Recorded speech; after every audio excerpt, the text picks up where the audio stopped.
5 ವರ್ಷವೂ ಸಿದ್ದು ಸಿಎಂ ಆಗಿರ್ತಾರೆ. ಸಿದ್ದು ಪಡೆ ದಿಲ್ ಖುಷ್ ಆಗಿದ್ದಾರೆ. 2ನೇ ಸಿದ್ದರಾಮದ ಉತ್ಸವಕ್ಕೆ ಮುಖ್ಯಮಂತ್ರಿ ಬಣ ತಯಾರಿ ಮಾಡಿಕೊಳ್ಳುತ್ತಾ ಇದೆ. 5 ವರ್ಷವೂ ಸಿಎಂ ಸಿದ್ದರಾಮಯ್ಯನವರೇ ಮುಖ್ಯಮಂತ್ರಿಯಾಗಿ ಮುಂದುವರಿತಾರೆ. ಹಾಗಾಗಿ ಸ್ವಾಭಾವಿಕವಾಗಿ ಮುಖ್ಯಮಂತ್ರಿ ಸಿದ್ದರಾಮಯ್ಯರ ಪಡೆ ಅಥವಾ ಬಣ ದಿಲ್ ಖುಷ್ ಆಗಿರ್ತಾರೆ. ಮತ್ತೊಂದು ಸಿದ್ದರಾಮೋತ್ಸವಕ್ಕೆ ತಯಾರಿ ಮಾಡಿಕೊಳ್ಳೋದ್ರಲ್ಲಿ ಸಂದೇಹ ಬೇಡ. ಇದು ಸಿದ್ದರಾಮಯ್ಯ ಅವರ ಬೆಂಬಲಿಗರ ಶಕ್ತಿ ಪ್ರದರ್ಶನ ಅಷ್ಟೇ. ಸಿದ್ದರಾಮಯ್ಯ ನಾಯಕತ್ವವನ್ನ ಎತ್ತಿ ತೋರಿಸಲು ಸಿದ್ದರಾಮ ಉತ್ಸವ ಅನಿವಾರ್ಯ. ಮಹಾರಾಜ ಕಾಲೇಜು ಮೈದಾನದಲ್ಲಿ ಸಾಧನಾ ಸಮಾವೇಶಕ್ಕೆ ಸಕಲ ತಯಾರಿ ಮಾಡಿಕೊಳ್ಳಲಾಗ್ತಿದೆ. ಡಿಕೆ ಶಿವಕುಮಾರ್ಗೆ ಟಕ್ಕರ್ ಕೊಡಲು 2ನೇ ಸಿದ್ದರಾಮ ಉತ್ಸವ. ಇದು 5 ವರ್ಷವೂ ಸಿದ್ದು ಸಿಎಂ, ಸಿದ್ದು ಪಡೆ ಈಗ ದಿಲ್ ಖುಷಿಯಾಗಿದ್ದಾರೆ. ಸಿದ್ದರಾಮಯ್ಯನವರೇ ಮುಂದುವರಿಯುತ್ತಾರಾ ಅಥವಾ ಸೆಪ್ಟೆಂಬರ್ನಲ್ಲಿ ಅಧಿಕಾರ ಹಂಚಿಕೆಯಾಗುತ್ತಾ ಎನ್ನುವಂತಹದ್ದು ರಾಜ್ಯದಲ್ಲಿ ಚರ್ಚೆಯಾದಷ್ಟು ಇನ್ಯಾವುದೇ ರಾಜ್ಯದಲ್ಲಿ ಸಿಎಂ ಬದಲಾವಣೆಯ ಬಗ್ಗೆ ಚರ್ಚೆಯಾಗಿಲ್ಲ. ಇದು ಭಾರತದ ರಾಜಕಾರಣದ ಇತಿಹಾಸದಲ್ಲಿ ರಾಜ್ಯದಲ್ಲಿ ಅಷ್ಟರ ಮಟ್ಟಿಗೆ ಚರ್ಚೆಯಾಗಿತ್ತು.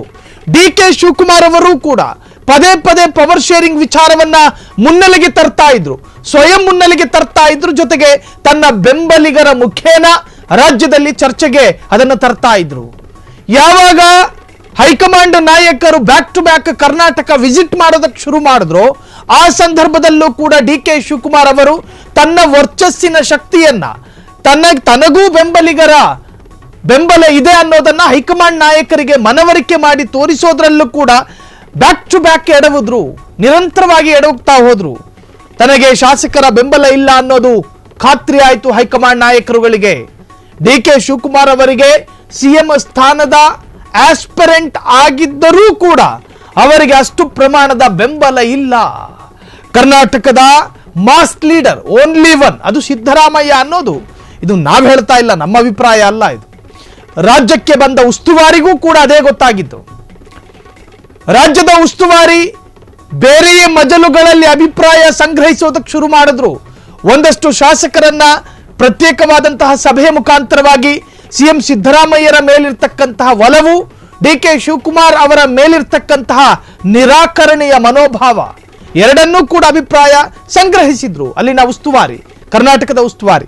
ಅದಾದ ನಂತರ ಯಾವಾಗ ಸಿಎಂ ಸಿದ್ದರಾಮಯ್ಯ ದೆಹಲಿಯಲ್ಲಿ ಕೂತ್ಕೊಂಡೇ ಹೇಳಿದ್ರು, ನಾನೇ 5 ವರ್ಷ ಮುಂದುವರಿತೀನಿ ಸಿಎಂ ಆಗಿ, ಮುಂದಿನ ಚುನಾವಣೆಯಲ್ಲೂ ಕೂಡ ನನ್ನದೇ ನಾಯಕತ್ವ ಅಂತ ಹೇಳಿದ್ದು ಪೀಣ್ಯದಲ್ಲಿ ನಿಂತ್ಕೊಂಡಲ್ಲ, ಸದಾಶಿವನಗರದಲ್ಲ, ಕೋರಮಂಗಲದಲ್ಲ, ರಾಷ್ಟ್ರ ರಾಜಧಾನಿ ದೆಹಲಿಯಲ್ಲಿ ಯಾವ AICC ಕಚೇರಿ, ಪ್ರಧಾನ ಕಚೇರಿ ದೆಹಲಿಯಲ್ಲಿದೆಯೋ ಆ ಕಟ್ಟಡದ 600 ಮೀಟರ್ ಅಂತರದಲ್ಲಿ ನಿಂತ್ಕೊಂಡು ಇದೇ ಸಿದ್ದರಾಮಯ್ಯನವರು ಹೇಳಿದ್ರು, ನಾನೇ ರಾಜ್ಯದ ಮುಖ್ಯಮಂತ್ರಿಯಾಗಿ 5 ವರ್ಷ ಮುಂದುವರಿತೀನಿ.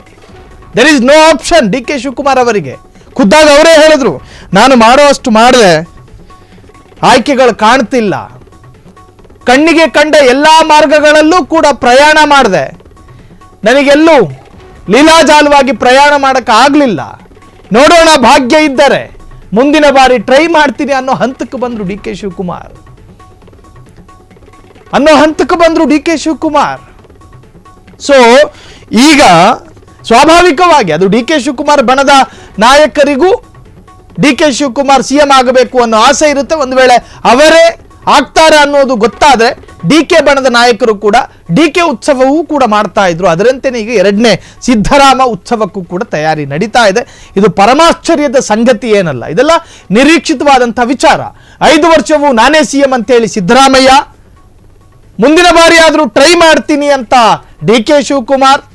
ಈ ಎಲ್ಲದರ ನಡುವೆ ಸಿದ್ದು ಬಣದ ಕಾರ್ಯಕರ್ತರು ಮತ್ತು ನಾಯಕರ ಮನಸ್ಸಿಗೆ ಮಾತ್ರ ಭರಪೂರ್ವವಾದ ಸಂತೋಷ ಆಗಿದೆ.